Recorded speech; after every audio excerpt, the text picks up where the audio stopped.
வணக்கம். பேராசிரியர் ஜெகதீசன் அவர்கள் உரையாற்றுவார். காப்பிய இலக்கிய வளர்ச்சி.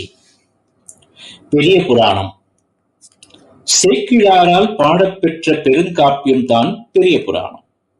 சேக்கிழார் தொண்டை நாட்டு குன்றத்தூரிலே பிறந்தவர். இவரது இயற்பெயர் அருண்மொழித்தேவர்.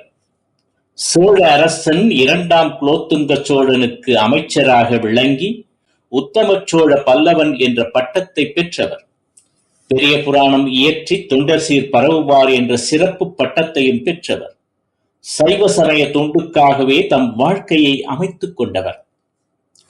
கிபி 9ஆம் நூற்றாண்டில் சுந்தர 63 நாயன்மார்களை 11 பாடல்களில் அமைத்து திருத்தொண்ட தொகையை பாடினார். பிறகு வந்த நம்பியாண்டார் நம்பி என்பவர் அந்த நாயன்மார்களின் வாழ்க்கை பற்றிய குறிப்புகளை மட்டும் அமைத்து திருத்தொண்ட திருவந்தாதியை என்னும் சிறு நூலினை செய்தார்.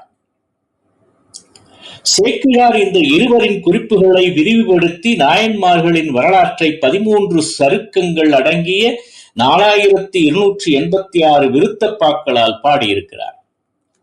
திருத்தொண்டர் மாக்கதை என்பதுதான் சேக்கிழார் இட்ட பெயர்.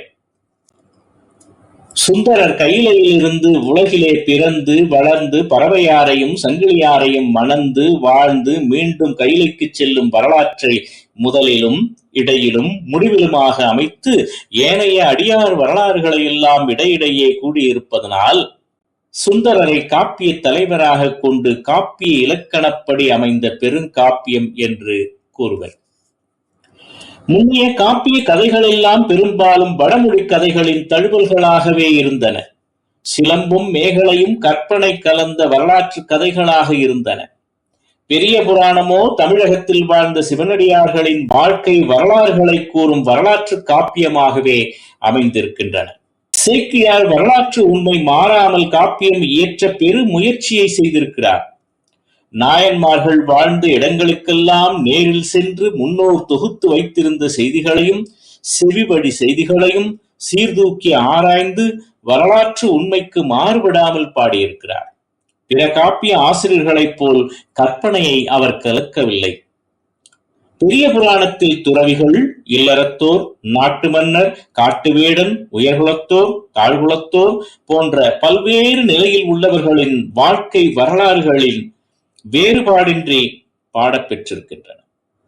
தேவாரம் பாடிய பெருமக்களின் வரலாறுகளை கூறும் பொழுது எந்தெந்த இடங்களில் எந்தெந்த வேளையில் பாடப்பெற்றன என்ற வரலாற்று உண்மைகளையும் நுணுக்கமாக கண்டு ஆராய்ந்து பாடியிருக்கிறார்.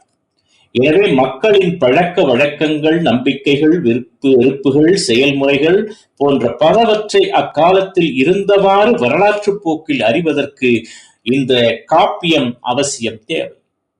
இடைக்காலத்து இலக்கியத்தில் நாட்டு மக்களின் வாழ்க்கை பற்றி அறிவிக்கும் ஒரு பெரு நூலாகவே இந்த பெரிய புராணம் அமைந்திருக்கிறது.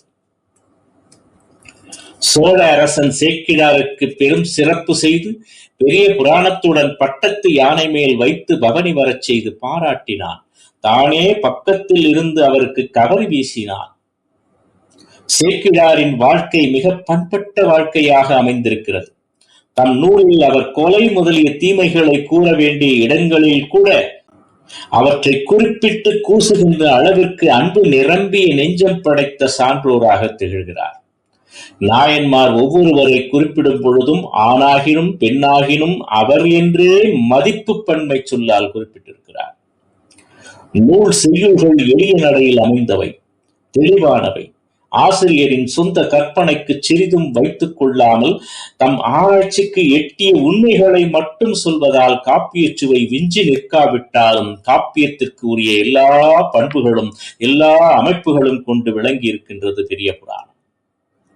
அடியார்களின் அன்பை விளக்கும் இடங்களில் சேக்கிழாரின் சொற்கள் மென்மை பெற்றும் விளங்குகின்றது.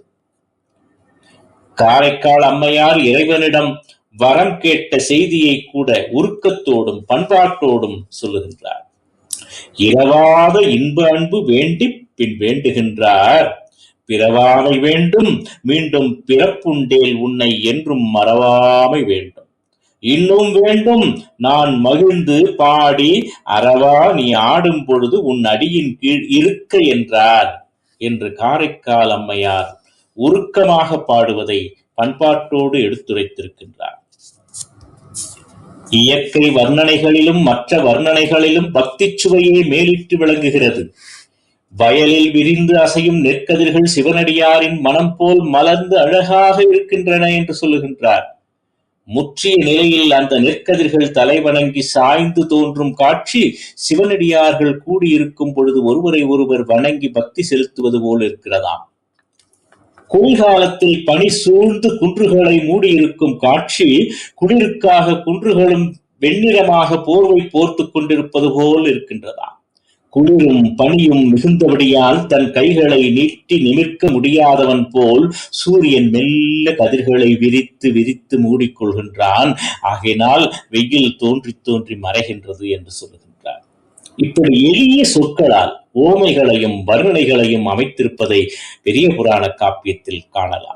பக்தி சுவை நனி சொட்ட சொட்ட பாடிய கவி வலவை என்று சேக்கிழாரை மீனாட்சி சுந்தரம் பிள்ளை பாராட்டி இருப்பது மிகவும் சரியானதுதான் என்று சொல்லலாம். கம்ப ராமாயணம். வடமொழியில் வால்மீகி பாடிய ராமாயணத்தை கம்பர் தமிழிலே பாடியிருக்கின்றார். எனவேதான் அது கம்ப ராமாயணம் என்று அழைக்கப்படுகிறது. கம்பர் சோழ நாட்டில் உள்ள திருவழுந்தூரில் பிறந்தார். திருவெண்ணைநல்லூர் சடையப்ப வள்ளலால் ஆதரிக்கப் பெற்றார். இவரது காலம் 12ஆம் நூற்றாண்டு என்றே பலர் கருதுவர். சிலர் 9ஆம் நூற்றாண்டு என்றும் கூறுவர். கம்பர் 12ஆம் நூற்றாண்டின் பிற்பகுதியில் 3ஆம் குலோத்துங்க சோழன் காலத்தில் வாழ்ந்தவர் என்ற ஆய்வு முடிவுகள் தெரிவிப்பதால் இவர் 12ஆம் நூற்றாண்டினரே என்று சொல்லலாம். ராமாயண கதை சங்க காலத்திலேயே தமிழ் மக்களிடையே பரவி இருந்தது. ராவணனால் தூக்கிச் செல்லப்பட்ட சீதை வீசி எறிந்த அணிகலன்களை குரங்குகள் அணியத் தெரியாமல் அலங்கோலமாக அணிந்தன என்பதும், இலங்கை செல்லும் முன் ராமன் ராமேஸ்வரத்தில் ஓர் ஆலமரத்தின் அடியில் ஆலோசனை செய்து கொண்டிருந்த போது அந்த மரத்தில் இருந்த பறவைகள் ஒலி எழுப்ப ராமன் தன் கைகளால் சைகையை காட்டி அந்த பறவைகளின் ஒலியை அடக்கினான் என்பதும் புறநானூற்றில் வந்துள்ளது. சிலப்பதிகாரத்தில் ராமன் தம்பியோடு கானகம் புகுந்து இலங்கையை அழித்த செய்தியும் கூறப்பட்டுள்ளது. அவற்றிற்கு பின் ஆழ்வார்கள் பாசுரங்களில் ராமாயண சுருக்கமும் அரிய செயல்கள் பற்றிய குறிப்புகளும் கற்பனைகளும் பல இருக்கின்றன. கம்பர் தாம் பாடிய ராமாயணத்துக்கு ராம அவதாரம் என்றுதான் பெயரிட்டார். பாலகாண்டம் முதல் யுத்தகாண்டம் வரையில் இருக்கக்கூடிய 6 காண்டங்களையும் பல படலங்களாக பகுத்து 10,500 விருத்தப்பாக்களால் பாடியிருக்கிறார். வால்மீகியும் கம்பரும். வால்மீகி ராமாயணத்தில் உள்ள பலவற்றை கம்பர் தம் காவியத்தில் அவ்வாறே தந்திருக்கிறார். சிலவற்றை விரித்து உரைத்திருக்கிறார். வால்மீகி சொல்லாத சிலவற்றை தாமே படைத்தும் காட்டியிருக்கிறார். வால்மீகியின் உத்தரகாண்டத்தை கம்பர் தம் காவியத்தில் படைக்கவில்லை. தமிழ் பண்பிற்கு ஏயுமாறு மங்கள விழாவோடு முடித்தலே சிறப்பு என்று கருதி உத்தரகாண்டத்தை கைவிட்டு விட்டார் என்று எண்ணலாம். வாலியின் மகன் அங்கதனை பற்றி வால்மீகி சொல்லாத முறையில் கம்பர் சொல்லி இருக்கிறார். அங்கதன் அடைக்கலம் கம்பரின் புதிய படைப்பு என்று சொல்லலாம். கம்பரின் மாயா சனக படலம் வால்மீகி நூலில் இல்லவே இல்லை. வாலி இறந்த பிறகு அவனுடைய மனைவி தாரையை சுக்ரீவன் தன் மனைவியாக கொண்டான் என்பது வால்மீகி ராமாயணத்தில் உள்ள கதை.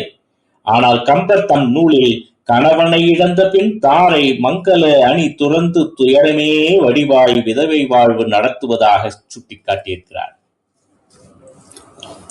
வால்மீகியின் ராமாயணத்தில் இரணியன் பற்றிய விளக்கம் இல்லை. கம்பர் அதை ஒரு தனிப்படலமாகவே எழுதியிருக்கிறார். சீதையும் ராமனும் திருமணத்திற்கு முன் கண்டு காதல் கொண்டதாக வால்மீகி எங்கும் கூறவில்லை. கம்பர் அவர்களின் திருமணத்தை காதல் திருமணமாகவே அமைத்து காட்டியிருக்கிறார். மிதிலை நகர தெருவழியே ராமன் நடந்து சென்ற போது கன்னிமாடத்தில் நின்றிருந்த சீதை அவனை கண்டாள் என்றும் ராமன் அவளை கண்டான் என்றும் கூறி அவர்களுக்குள் காதல் வளர்ந்து வந்ததாகவே விளக்கியிருக்கிறார். ராவணன் சீதையை கைகளால் பற்றி தூக்கிச் சென்றதாக வால்மீகி சொல்லியிருக்கிறார். சீதையின் உயர்வுக்கு ஒரு இழுக்கு வந்துவிடக் கூடாது என்பதால் பர்ணசாலையில் இருந்த சீதையை அந்த குடிசையை தரையோடு வருமாறு பெயர்த்து எடுத்துச் சென்று இலங்கையின் அசோகவனத்தில் சிறை வைத்தான் என்றும் அவளை தொடவில்லை என்றும் கம்பர் கூறியிருக்கிறார். இப்படி கம்பரின் படைப்பு முக்கியமான பல இடங்களில் வேறுபட்டிருக்கிறது. வேறுபடும் இடங்களில் எல்லாம் கதைச்சுவையையும் பண்பாட்டு சிறப்பையும் நாம் காண முடிகிறது. கற்பனை வளம். கம்பனின் கற்பனை வளம் வால்மீகி சொல்லாதவற்றை விளக்கி அழகுபடுத்துவதிலும் கம்பருக்கு சிறப்புண்டு. வால்மீகி சொன்னவற்றையே புதிய அழகோடு விளக்கி கூறுவதிலும் கம்பருக்கு மிகு சிறப்புண்டு. அவர் மருத நிலத்தை வர்ணிக்கும் போது சொல்லுகின்றார், தண்டலை மயில்களாட தாமரை விளக்கம் தாங்க கொண்டல்கள் முழவி நீங்க குவளைக்கண் விழித்து நோக்க தெண்டிரை எழுதி காட்ட தேம்பிழி மகரை ஆடின் வண்டிகள் இனிது பாட மருதம் வீற்றிருக்குமாதோ. ஒரு நாடக அரங்கையே நம் கண் முன் வந்து நிறுத்துகின்றார். கோசல நாட்டு வளமையை வர்ணிக்கின்றார். வன்மை இல்லை ஓர் வறுமை இன்மையால், திண்மை இல்லை நேர் செருணர் இன்மையால், உண்மை இல்லை பொய் உரை இல்லாமையால், ஒன்மை இல்லை பல் கேள்வி ஓங்கலால் என்று கூறுவது பொதுவாக நாட்டின் எதிர்காலத்தை பற்றி பல நூற்றாண்டுகளுக்கு முன் ஒரு பெரும் புலவர் கண்ட ஒப்பற்ற கற்பனை காட்சியாகவே இருக்கின்றது. ஒரு நல்ல நாடு இப்படித்தான் இருக்க வேண்டும் என்ற ஒரு அரசியல் ஞானி ஒருவர் வகுத்தால் எப்படி இருக்குமோ அந்த இலக்கணம் போலவே இது அமைந்திருக்கின்றது. எல்லோரும் எல்லா பெருஞ்செல்வம் எய்தலாலே எல்லாரும் இல்லை உடையாரும் இல்லை என்று கூறும் கம்பர் ஒரு பொது உடைமை சமுதாயத்தையே எங்கும் காண வேண்டும் என்ற எண்ணத்தை நம்மிடையே உருவாக்கி இருக்கின்றார். சுவைபட விளக்குவது அவருடைய இயல்பு. கதையோடு நிகழ்ச்சிகளை விளக்குவதிலும் கம்பர் இணையற்றவராய் விளங்குகின்றார். அனுமன் சீதையை கண்டு திரும்பி வந்து ராமனிடம் செய்தி கூறுகின்றான். சீதையை தான் காணவில்லை, தான் கண்டதாக அனுமன் கூறுகின்றான். எப்படி? இப்பிறப்பு என்பதொன்றும் இரும்பொறை என்பதொன்றும் கற்பெனும் பெயரதொன்றும் களிநடம் புரியக் கண்டேன் என்று அனுமன் கூறுவதாக சொல்லுகின்றார். கதைப்போக்கிற்கும் பாத்திரத்திற்கும் இயந்த வகையில் வளமான சந்தங்களை கம்பர் தம் காப்பியத்தில் வாரி இறைத்திருக்கிறார். ராமனின் உள்ளத்தை கவரும் எண்ணத்தோடு வரும் சூர்ப்பனகையின் ஒயிலான நடையை கவர்ச்சி தரக்கூடிய ஒரு மயக்கத்தையும் கலந்து பாட்டினை சொல்லி இருக்கின்றார். பஞ்சியொழிஞ்சுகுழு பண்ணுவம் மணங்க செஞ்செவிய கஞ்ச நிமிர் சீரடியலாகி அஞ்சொழில மஞ்ச என அன்னமென மின்னும் வஞ்சி என நஞ்சமென வஞ்ச மகள் வந்தாள். தமிழ் மொழியினுடைய வளத்தை முழுமையாக பயன்படுத்தியிருக்கின்றார் கம்பர். உரையாடல்களும் காட்சிகளை அமைக்கும் திறமும் நாடகச் சுவை நிறைந்ததாகவே இருக்கின்றன. கம்பரின் தமிழ்நடை ஒப்பற்ற அழகுடையதாக இருக்கின்றது. பாத்திரங்களை மனித பண்போடு பேச வைத்து உணர்ச்சிகளை பெருகி ஓட வைத்து பாத்திர படைப்பில் உலக பெருங்கவிஞருள் ஒருவராக கம்பர் திகழ்ந்திருக்கிறார். பாத்திரத்தின் தனித்தன்மையை நுட்பமுற ஒரே பாட்டில் சுருக்கியும் காட்டுகின்றார், 1000 பாட்டில் பெருக்கியும் காட்டுகின்றார். இதனால் கம்பராமாயணம் உலக பெருங்காப்பியங்களுள் ஒன்றாக மதிக்கத்தக்க உயர்நிலையை பெற்றிருக்கின்றது என்று சொல்லலாம்.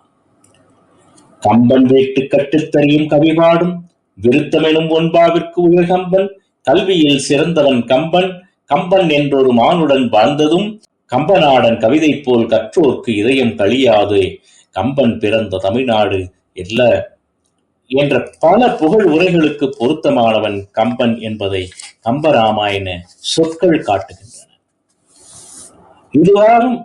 இதுவரை கண்ட காப்பியங்களுள் சிலம்பும் மேகலையும் சங்கம் மருவிய காலத்தவை, சிந்தாமணி பெரிய புராணம் கம்பராமாயணம் ஆகியவை சோழ காலத்தவை. இப்படி ஒவ்வொரு காப்பியங்களும் அந்தந்த காலகட்டத்தில் வளர்ச்சி அடைந்திருக்கின்றன என்று சொல்லலாம்.